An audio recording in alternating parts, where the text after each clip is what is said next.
Hello guys, आपका मधु Gupta channel पे एक बार फिर से स्वागत है। तो आज हम फिर एक नए क्वेश्चन के साथ मिल रहे हैं। ठीक है, जेईई एडवांस 2023 का। आप इस क्वेश्चन को थर्मोडायनेमिक्स का भी मान सकते हैं और इक्विलिब्रियम का भी मान सकते हैं। थर्मोडायनेमिक्स का फॉर्मूला काम में आ रहा था और छोटा मोटा इक्विलिब्रियम भी इसमें काम में आएगा। ठीक है, तो आप दोनों चैप्टर में मान सकते हैं। मैं इसको थर्मोडायनेमिक्स में सोल्व करवा रहा हूँ। ठीक है, चलिए तो सबसे पहले तो क्वेश्चन को हम देखें कि आपने क्वेश्चन पढ़ ही लिया होगा या पढ़ रहे होंगे साथ साथ मेरे कि 1 लीटर फ्लास्क है जिसमें 6 मोल्स ऑफ ए है और यहाँ पे ए आप देख सकते हैं रिएक्शन में जा रहा है और ये प्यारी सी रिएक्शन दे रखी है। ठीक है, और फिर उसके बाद बोल रहा है the progress of product formation of two temperature, दो टेम्परेचर की बात करी है, केल्विन की बात करी है, T1 एंड T2।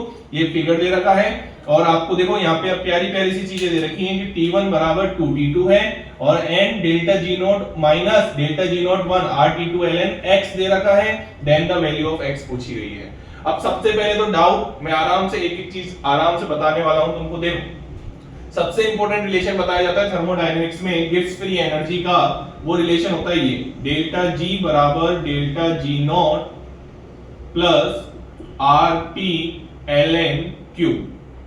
यहाँ पे आप एन भी रख सकते थे, मैं अभी अपन एक मोल की बात करें तो आराम से R T L N Q की बात कर सकते हैं। ठीक है, यहाँ पे जो क्यू होता है वो रिएक्शन क्वोशिएंट होता है। ठीक है, यहाँ पे जो क्यू होता है वो रिएक्शन क्वोशिएंट होता है। ये अपनी गिब्स फ्री एनर्जी होगी। ये अपनी क्वेश्चन में दे रखा था, मैंने लिखा नहीं, यहाँ पे क्वेश्चन में दे रखा था delta G note 2 standard Gibbs free energy है एट टेम्परेचर T2 और delta G naught 1 standard Gibbs free energy है एट टेम्परेचर T1। ठीक है, ये क्वेश्चन में दे रखा था, मैं अपनी तरफ से नहीं लिख रहा हूं। मैं क्या बता रहा हूं तुमको, ये गिब्स फ्री एनर्जी है, ये स्टैंडर्ड गिब्स फ्री एनर्जी है। स्टैंडर्ड वर्ड के लिए ये नॉट यूज में लिया जाता है। ये R गैस कांस्टेंट है, T टेम्परेचर है, ये Ln और ये Q जो है उसको बोलते हैं रिएक्शन क्वोशिएंट। क्या बोलते हैं बेटा? Reaction quotient. ठीक है, बात समझ में आ रही है? तो अब अगर हम एट इक्विलिब्रियम पे देखें तो रिएक्शन क्वोशिएंट क्या होता है, आप इक्विलिब्रियम में बहुत बेसिक है। ठीक है, मैं उस पे बात नहीं कर रहा हूं, मैं डायरेक्ट आता हूं एट इक्विलिब्रियम पे। एट इक्विलिब्रियम पे क्या होता है बेटा? डेल्टा जी जीरो होता है। हाँ, ये बहुत इंपॉर्टेंट चीज बता रहा हूं मैं तुमको। एट इक्विलिब्रियम पे डेल्टा जी जीरो होता है और साथ ही साथ जो रिएक्शन क्वोशिएंट होता है, ये रिएक्शन क्वोशिएंट लिखा है मैंने, ये रिएक्शन क्वोशिएंट आराम से देखें। ठीक है, ये बराबर हो जाता है किसके? के इक्विलिब्रियम के। जी हाँ, इक्विलिब्रियम कांस्टेंट पढ़ते हैं ना अपन, उसके बराबर हो जाता है। तो देखो फॉर्मूला क्या बनेगा, यहां से इक्विलिब्रियम पे फॉर्मूला बनेगा डेल्टा जी नॉट बराबर minus R T L N K equilibrium.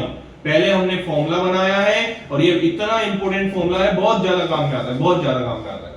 तो आप इस फॉर्मूले को देखें, इसी फॉर्मूले से हम क्वेश्चन सोल्व करने वाले हैं। अब अलग अलग टेम्परेचर पे निकालना। देखो ये T2 टेम्परेचर पे दे रखा था और ये T1 पे दे रखा था, क्वेश्चन में दे रखा था, मैंने नहीं लिखा मेरी तरफ से। ठीक है, और इसके बराबर हमको ये करना है। चलिए, और x की वैल्यू निकालें। चलिए तो आइए स्टार्ट करते हैं।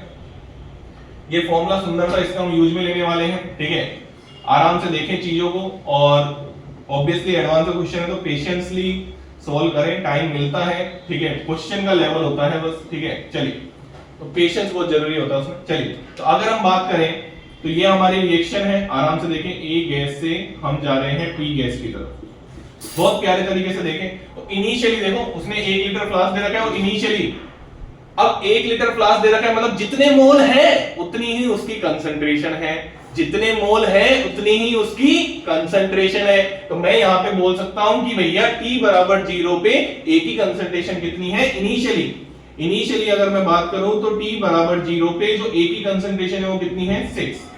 अरे भाई कंसंट्रेशन क्या होती है? मोल पर लीटर ना, तो 1 लीटर दे रखा है ना, तो ये इसकी क्या हो गई? कंसंट्रेशन। अब मैं कंसंट्रेशन क्यों लिख रहा हूं? क्योंकि क्वेश्चन में देखो ना, यहाँ पे प्रोडक्ट की कंसंट्रेशन दे रखी है और उसकी यूनिट देखो, हमेशा यूनिट चेक करने को कहता हूं ना, मोल पर लीटर में दे रखी है, तो मोल पर लीटर में दे रखी है तो हमने इसको भी देख लिया ना यार। ये क्या बोलेंगे हम कि A इनिशियली प्रेजेंट था 6 मोल पर लीटर, बात खत्म। चलो आगे बढ़ते हैं। तो P इनिशियली तो प्रेजेंट था नहीं। अब ये जो T1 और T2 दे रखे हैं, ये टेम्परेचर है बेटा, ये टाइम मत लिख लेना है ना, ये गलती से भी टाइम मत लिख लेना, ये टेम्परेचर्स हैं। ये क्या है? टेम्परेचर्स। हाँ, तो अगर हम एट T1 टेम्परेचर पे जब पहली बार क्या आया होगा? इक्विलिब्रियम आया होगा। तो यहाँ पे आराम से सुनना, प्रोडक्ट की कंसंट्रेशन कितनी है T1 पे? 4। अगर प्रोडक्ट की कंसंट्रेशन 4 है तो A कितना बचा होगा इक्विलिब्रियम पे? 2। क्या ये बात सबको समझ में आती है? कि सर ये आपने कैसे लिखा? अगर सर प्रोडक्ट की कंसंट्रेशन 4 है, या फिर तुम इसको ऐसे करना चाहोगे? अरे तुम इसको ऐसे करना चाहोगे, या मैं इसको थोड़ा सा ऐसे लिखूं, पहला जब इक्विलिब्रियम आया T बराबर इक्विलिब्रियम फर्स्ट यहाँ पे एट T1 टेम्परेचर पे, तो बताओ यहाँ पे कंसंट्रेशन मैं मान लेता हूँ 6 माइनस एक्स, यहाँ पे x बनी होगी, ठीक है। उस x से कंफ्यूज मत हो जाना, ये x अलग है, ठीक है, मैं y लिख लेता हूँ, ठीक है, तुम ज्यादा कंफ्यूज हो जाओगे। 6 माइनस y y, बताओ एट टेम्परेचर T1 पे कितना दे रखा है, y की वैल्यू देखो, कितना मासूम तरीके से क्वेश्चन सॉल्व कर रहा हूं। y की वैल्यू कितनी दे रखी है 4, तो अगर y की वैल्यू 4 आई तो इसकी वैल्यू कितनी आएगी 2, यही तो बोल रहा था मैं, यही तो बोल रहा था मैं। चलो T बराबर इक्विलिब्रियम एट T2 टेम्परेचर पे, एक बार फिर इक्विलिब्रियम आया होगा एट T2 टेम्परेचर पे, आ जाइए। तो T2 टेम्परेचर पे क्या हुआ होगा, फिर से वापस ये करना है, मैं डायरेक्ट लिख रहा हूं। अगर ये 2 बचा होगा तो ये कितना होगा 4 होगा।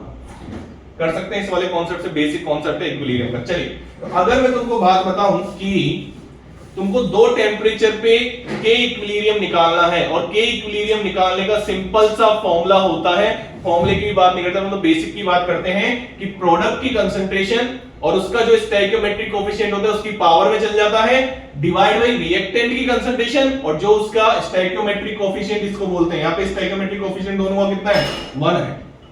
तो अगर मैं के इक्विलिब्रियम एट T1 पे बात करूं, आराम से देखना बेटा, आराम से देखना, के इक्विलिब्रियम एट T1 टेम्परेचर पे बात करूं तो प्रोडक्ट की कंसंट्रेशन का पावर 1, ए की कंसंट्रेशन की पावर 1, तो ये कितना आ गया 4 बाई T1 पे देखो, ये रहा T1, ये रहा T1, तो 4 बाई ये 2 है बेटा, 4 बाई 2 कितना आ गया 2 आ गया, आराम से देख सकते हैं। चलिए के इक्विलिब्रियम एट T2 पे बताइए, के इक्विलिब्रियम एट T2 आप तो निकाल सकते हो, आप तो डायरेक्ट कर दो ना, 2 डिवाइड बाई 4 कितना आ गया 1 बाई 2। अब यही हमारे फॉर्मूले में काम में आएगा, हमने T1 टेम्परेचर में निकाल लिया, T2 टेम्परेचर में निकाल लिया, टाइम नहीं है ये, टेम्परेचर है, टाइम नहीं है ये, क्या है ये टेम्परेचर। किसी T1 पे इक्विलिब्रियम आया होगा, किसी T2 टेम्परेचर पे इक्विलिब्रियम आया होगा, उसकी इक्विलिब्रियम कांस्टेंट हमने निकाल ली। क्या यहां तक बात समझ में आती, अच्छे से, कोई दिक्कत वाली बात नहीं है। चलिए आगे बढ़ते हैं।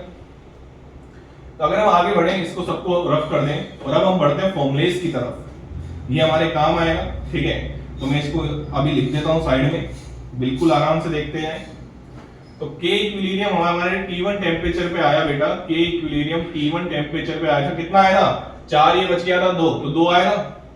के इक्विलिब्रियम T2 टेम्परेचर पे आया था अपना कितना 1/2। बताओ डेल्टा G02, डेल्टा G02 क्या लिखोगे तुम, माइनस R T2 ln के इक्विलिब्रियम, जो T2 टेम्परेचर पे आएगा, तो आराम से हम फॉर्मूला लगा सकते हैं। फॉर्मूला क्या, वैल्यू तो रखनी है, माइनस R T2 ln, बताओ T2 पे क्या है 1/2, तो इसको 1/2 लिखो। अब तुमको ln की प्रॉपर्टी आती है, इतनी तो मेरे को लगता है कि आती होगी, इसको मैं ln 2 की पावर -1 लिख सकता हूं, -1, अरे ये प्रॉपर्टी आती है ना यार, अरे प्रॉपर्टी आती है ना, b ln a ऐसे लिख सकते हैं ना, हाँ। तो यहाँ पे मैं लिख रहा हूँ माइनस R T2 ln 2 की पावर -1, तो ये -1 आगे आ जाएगा, कितने बच्चों की तरह क्वेश्चन सोल्व कर रहा हूं, R T2 ln 2, ये आ जाएगा, यहां तक बात समझ में आती है। चलिए ऐसे T1 पे लगाएं, तो T1 पे जब आप लगाएंगे तो delta G0 T1 minus R T1 ln के इक्विलिब्रियम T1 टेम्परेचर पे बताओ कितना आया 2, तो यहां पे वैल्यू रखेंगे माइनस R T1 ln 2। अब क्वेश्चन आगे कैसे बढ़ेगा, तो सर आपको तो, आपने तो सॉल्यूशन याद कर रखा होगा, इसलिए आप बस सॉल्यूशन छापने का काम कर रहे हो। नहीं बेटा, जैसे तुम सोच रहे हो ना, अब क्वेश्चन कैसे आगे बढ़ेगा, पहले मेरे को क्या जरूरत थी, क्वेश्चन में आराम से देखो, डेल्टा G0 और डेल्टा G0 1 का डिफरेंस पूछा था ना, और तुमको लग रहा है, फील हो रहा है कि यहाँ पे इक्विलिब्रियम कांस्टेंट का रोल आएगा ना, तो वही कर रहा हूं मैं। अब मैं अगर यहां तक पहुंच गया और मेरे को क्वेश्चन में delta G0 minus delta G0 1 पूछा है, तो क्या मैं माइनस नहीं करूं, ये जैसे इसको इक्वेशन 1 दे देते हैं अपन बच्चों की तरह, और इसको इक्वेशन क्या दे देते हैं 2, तो दोनों को क्या कर दें माइनस आई कर दे, और दोनों को क्या कर देंगे फिर इक्वेट कर देंगे। चलिए कर देते हैं इतना सा काम, चलिए आइए। तो मैं ये सब रफ कर रहा हूं, इसका कोई काम नहीं है, इसका कोई काम नहीं है, ये लीजिए, ठीक है। चलिए तो delta G0 2 minus delta G0 2 minus delta G0 1, हाँ भाई बताइए, ये डेल्टा G0 2, ये डेल्टा G0 2 है बेटा, ये डेल्टा G0 2 है, आराम से, जल्दी नहीं, कुछ भी जल्दी नहीं करनी। तो ये R T2 ln 2 और ये R T1, चलिए तो ये आ गया आपका R T2 ln 2 minus minus plus R T1 ln 2। अब देखो एक कमाल की बात दे रखी है यहाँ पे, हाँ ये भी T1 बराबर क्या 2T2, तो हमको देखो आंसर में फाइनल में T2 में निकालना है, तो T1 की जगह वैल्यू रखनी, T2 की जगह मत रख देना, यहाँ पे तो क्वेश्चन है T1 में निकालना है ना, हाँ तो T1 की जगह वैल्यू रखेंगे, तो यहाँ पे आएगा R T2 ln2 plus T1 की जगह वैल्यू रखो 2T2, तो 2 ये आ जाएगा अपना कितना 2R T2 ln2। सर इतने बच्चों की तरह, हाँ तुम्हारी तरह ही तो सोल्व करूंगा ना क्वेश्चन, हाँ तुमको समझ में आ जाए बारीकी से। तो यहाँ पे आ गया आपका कितना कितना आ गया, ये आ गया आपका 3R T2 ln2। बोले इतनी बार समझ में आती है। अब दोनों को क्या करना है, बस इक्वेट करना है। चलिए तो आओ इक्वेट कर देते हैं, आइए इक्वेट कर देते हैं। देखिए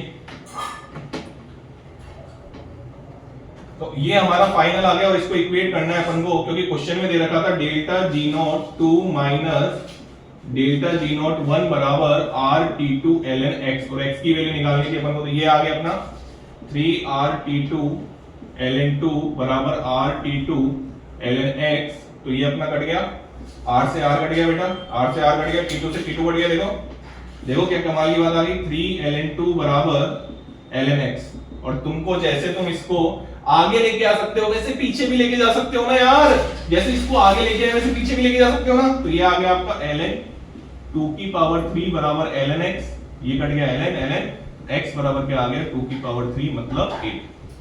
ln काटने का मतलब इसका काट बन देना, नहीं ठीक है, बस दिमाग में काट देना, ठीक है। चलिए तो ये प्यारा सा क्वेश्चन था, आंसर 8 आ गया। तुमको पता है, मेरे को पता है सॉल्यूशन बहुत जगह भरे हुए हैं, ठीक है, तुमको भी ये चीज पता है, बट क्वेश्चन करने का मोटो पता है क्या है कि ये जब क्वेश्चन इस तरीके का आएगा, ये क्वेश्चन तो कभी नहीं आएगा, ये सुन लेना, एडवांस में ये क्वेश्चन तो कभी रिपीट नहीं होने वाला। लेकिन जो कॉन्सेप्ट पे अगर हम फोकस करें ना, अगर तुमने फोकस किया हो तो इसने डेल्टा G0 का भी फॉर्मूला यूज में ले लिया, कौन सा -RT ln K इक्विलिब्रियम, इसने इक्विलिब्रियम का भी तड़का लगा दिया। क्या तड़का लगा दिया, तुमको पहले K इक्विलिब्रियम क्वेश्चन में निकालना था, इसने एक और तड़का निकाल दिया, ग्राफ देख के तुमको K इक्विलिब्रियम निकालना था। ग्राफ देख के बच्चों की सेटिविटी गुल हो जाती है, तो आराम से हम ये क्वेश्चन कर सकते थे। Thank you so much, channel को लाइक करें, शेयर करें, सब्सक्राइब करें, थैंक यू।